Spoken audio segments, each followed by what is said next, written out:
Reunited sa upcoming Kapuso drama and musical series na Born to Shine, sina Sparkle star Michael Sager at Stephanie. Si Michael ibinahagi din ang kanyang excitement para sa housemates ng PBB Celebrity Collab Edition 2.0 na nasa loob ng bahay ni Kuya ngayon. Narito ang aking chika.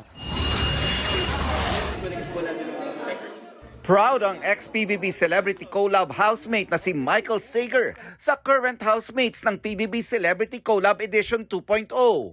Exciting daw na makita ang celebrity housemates in their true, authentic selves. Oh, nagkakainlaban na sila dun eh.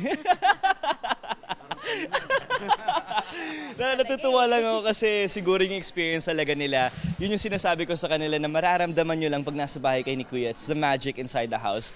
And for them, honestly, enjoy it lang. Tingin ni Michael, challenging para sa Collab 2.0 housemates na magpapasko at magbagong taon sila sa bahay ni Kuya. Alam niyo po, parang lagi nilang sinasabi, parang kawawa yung mga housemates. Pero for me, if you put it in another perspective, siguro ang saya rin na once in a lifetime ma-experience mo magpasko sa bahay ni Kuya. Oy, sige, tara. Promise. Kasi kung mapapasukin Nako, gusto ko pa pumasok as house challenger ulit. Bibida si Michael sa upcoming Kapuso drama and musical series na Born to Shine kasama si Stephanie.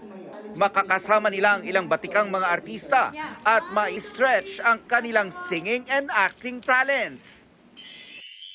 More than the project itself, sobrang excited po ako dun sa magiging relationship namin off-cam, yung mabibuild po talaga. So yeah, so excited.